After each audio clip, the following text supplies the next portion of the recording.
webinar, Bapak Ibu, masih semangat? Oke, coba angkat tangannya, Bapak Ibu, angkat tangannya. Oke, makasih. Good. Now, let's continue. Mari kita lanjutkan narasumber kita yang kedua, yaitu Ibu Septia Eka Anggun Yusnia. Wah, keren sekali namanya ya. SRB dari Jawa Barat 2020. Saya bersyukur bisa bertemu dengan SRB yang hebat-hebat ini ya. Beliau adalah guru bahasa Indonesia SMA Negeri 1 Compreng, mulai mengajar bulan Juli tahun 2019 sampai sekarang. Oh, masih fresh graduate ya, Bu ya? Wow. Lahir di Subang tanggal 22 September tahun 1997. Beliau adalah lulusan dari Universitas Pendidikan Indonesia, Pendidikan Bahasa dan Sastra Indonesia, lulus tahun 2019. Oh, tahun lalu, Bu ya. Still fresh graduate. Fresh from oven ya. Oke, saat ini Bu Septia sedang S2, pendidikan S2 di Universitas Indraprasta PGRI. Beliau Magister Pendidikan Bahasa Indonesia. Luar biasa hebat sahabat rumah belajar kita dari Jawa Barat. Masih muda, kreatif, dan inovatif. Oke, baiklah. Materi yang akan disampaikan adalah pemanfaatan fitur karya bahasa dan sastra belajar dalam pembelajaran bahasa Indonesia. Oke, Bu Septia, dipersilakan. Ya, terima kasih banyak Bu Fitri. Bapak Ibu bertemu lagi dengan saya. Baiklah, sekarang saya akan langsung share screen. Apakah sudah terlihat Bu Fitri? Kelihatan, Bu? Iya. Silakan. Baiklah. Sebentar. Akan saya full screen.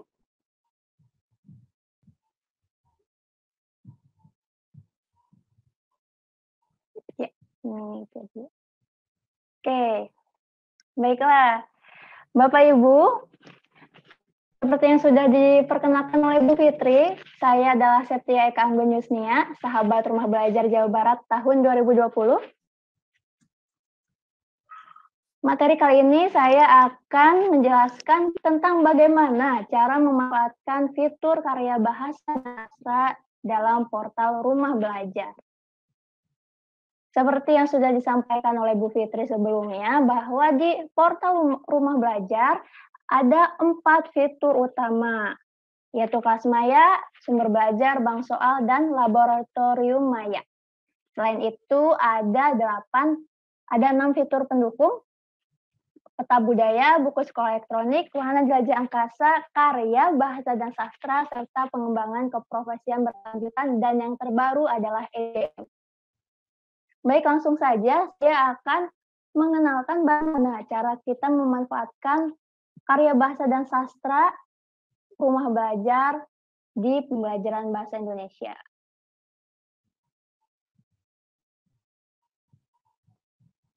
Bapak Ibu, fitur karya bahasa dan sastra merupakan salah satu fitur pendukung yang ada di Rumah Belajar, menyediakan buku-buku digital atau buku elektronik mengenai bahasa dan sastra untuk jenjang pendidikan SD sampai dengan SMA. Buku yang tersedia dibagi menjadi 3 kategori, yaitu prosa, puisi, dan referensi. Buku-buku tersebut dapat dimanfaatkan sebagai bahan untuk literasi sekolah, literasi digital dan teknologi, ataupun sebagai bahan sumber belajar dalam kegiatan pembelajaran bahasa Indonesia. Fitur karya bahasa dan sastra dapat Bapak Ibu akses melalui belajar.kemdikbud.go.id/bahasa sastra. B-nya besar, S-nya besar ya Bapak Ibu. Selanjutnya, ini adalah tampilan dari beranda fitur karya bahasa dan sastra. Ada beberapa koleksi yang sudah dimiliki oleh portal Rumah Belajar. Kita bisa lihat di sini ada 4 menu, ada beranda, bantuan, daftar, dan masuk. Jika Bapak Ibu bingung bagaimana cara menggunakannya, Bapak Ibu bisa klik menu bantuan untuk mendapatkan penjelasan cara menggunakan fitur karya bahasa dan sastra dan apa saja menu-menu yang ada. Baiklah, saya akan memilih kategori prosa. Misalnya ini ada salah satu bahan yang saya gunakan pembelajaran.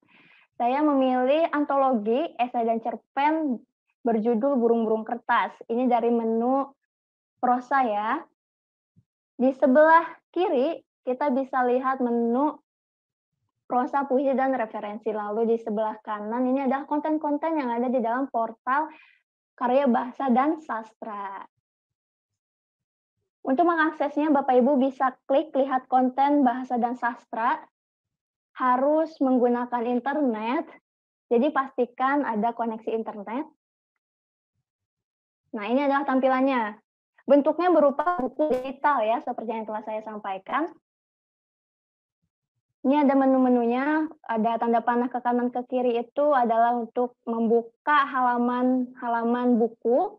Lalu ada yang paling tengah itu ada menu go to page atau langsung menuju halaman berapa. Jika kita ingin langsung menuju halaman 215, maka klik go to page dan ketikkan 215. Ada menu zoom in, zoom out, bisa di zoom jika terlalu kecil tampilannya, dan di pojok kiri itu adalah yang garis 3 itu, Bapak Ibu bisa mencari kata kunci. Misalnya, Bapak Ibu ingin mencari kata kunci yang ada di buku yang Bapak Ibu pilih ya, kata kunci kebebasan. Nanti akan muncul referensi kata kebebasan dalam buku elektronik yang sudah kita pilih. Lalu ini yang paling penting Bapak Ibu, buku elektronik di fitur karya bahasa dan sastra dapat Bapak Ibu bagikan ke sosial media, yaitu sosial media Facebook dan Twitter. Jadi, Bapak Ibu yang aktif di sosial medianya dan bosan jika menggunakan pembelajaran menggunakan LMS, Bapak Ibu bisa mengarahkan siswanya untuk mengakses link yang dari fitur karya bahasa dan sastra yang ada di profil sosial media Bapak Ibu, misalnya Facebook. Lalu menu print jika ingin menggunakan buku elektronik ini secara offline, harus di-print dulu. Jadi harus di-print jika tidak ada internet. Seperti itu. Menu setting itu seperti efek suara, apakah ingin ada efek suara membuka kertas atau tidak. Nah, itu sekilas pengenalan mengenai fitur karya bahasa dan sastra yang ada di portal Rumah Belajar. Lalu, bagaimana cara memanfaatkannya dalam pembelajaran bahasa? Pemanfaatan fitur karya bahasa dan sastra di pembelajaran tentunya sebagai sumber belajar melalui 3 tahapan. Pertama, persiapan, kemudian tahap pelaksanaan, dan terakhir evaluasi juga tindakan. Di tahap persiapan, tentunya yang paling utama Bapak Ibu harus menentukan dahulu apa tujuan pembelajaran yang ingin Bapak Ibu sampaikan. Apa tujuan dari kegiatan pembelajaran yang harus dicapai oleh siswa. Contohnya, saya mengambil KD dari materi cerpen Bahasa Indonesia. Jika ada guru Bahasa Indonesia di sini, di Bahasa Indonesia ada materi cerpen kan? Ini misalnya. Kemudian setelah menyiapkan tujuan pembelajaran, tentu saja yang paling penting adalah menyiapkan peralatan, sarana, prasarana, dan infrastruktur. Pertama, pastikan siswa memiliki perlengkapan seperti gawai, laptop, handphone, telepon, dan koneksi internet. Karena jika tidak, akan sulit untuk mengaksesnya, kecuali Bapak Ibu mau mencetaknya terlebih dahulu, lalu dibagikan secara hardcover. Buku-buku yang ada di Bahasa dan Sastra itu dari Badan Pengembangan Bahasa serta beberapa dari Balai Bahasa. Lalu setelah tahap persiapan matang, kita bisa langsung ke tahap pelaksanaan. Pertama, tentunya kita harus mengenalkan terlebih dahulu apa itu rumah belajar kepada siswa. Kita arahkan siswa mengakses webbelajar.kemdikbud.go.id atau mengarahkan siswa untuk menginstal aplikasi Rumah Belajar di gawai mereka atau di perangkat mereka. Setelah itu, bagiannya siswa akan banyak bertanya, bagaimana Bu cara menggunakannya? Maka di sini Bapak Ibu mengenalkan fungsi-fungsi dari tombol-tombol atau menu yang ada di portal Rumah Belajar dan fitur bahasa dan sastra. Setelah siswa paham bagaimana cara menggunakannya, selanjutnya Bapak Ibu memilih sumber belajar. Di portal Rumah Belajar ada fitur BS atau buku sekolah elektronik, yaitu buku materi, buku panduan materi untuk pembelajaran, serta tadi Bapak Ibu memilih salah satu buku. Misalnya saya memilih buku cerpen karena akan menyampaikan materi cerpen dari fitur karya bahasa dan sastra.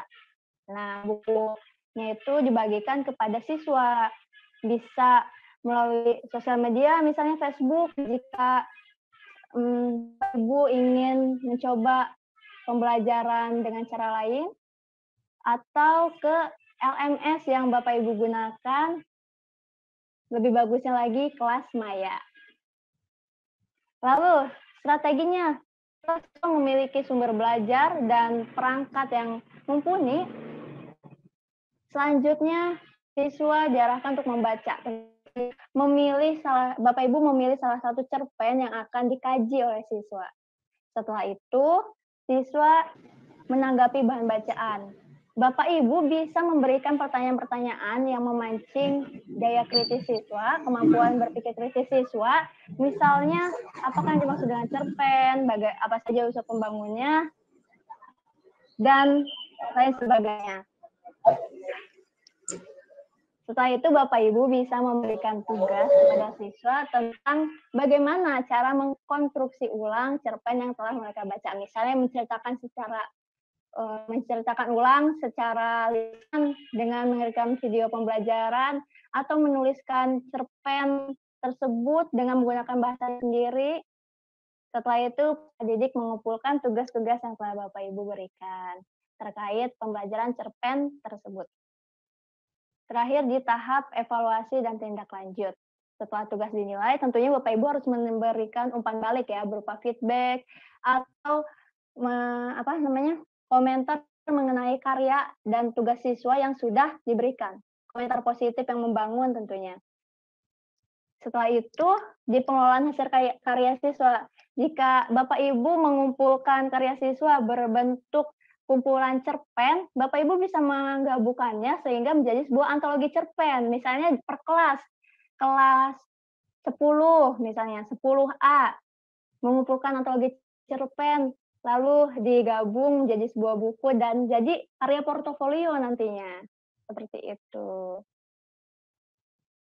Ya, seperti itu saya singkat saja.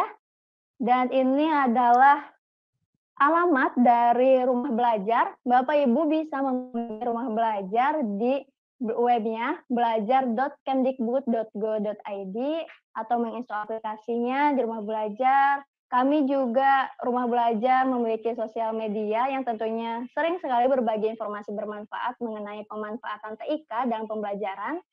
Bapak Ibu bisa langsung follow dan mengikuti perkembangan informasi pada akun sosial media kami. Selanjutnya ini adalah promosi sedikit akun sosial media saya. Insya Allah ada beberapa informasi yang bermanfaat yang bisa Bapak Ibu manfaatkan. Terima kasih. Bu Fitri, saya kembalikan ke Bu Fitri. Ya, makasih Bu Setia.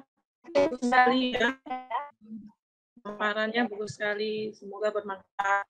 Sekarang kita masuk ke sesi tanya jawab. Berapa orang nih Bu Septi? 2 ya? Ya. Apa ada yang bertanya dari kolom chat? Belum ada ya kayaknya. Belum ada. Bisa langsung raise hand Bapak Ibu yang mau bertanya.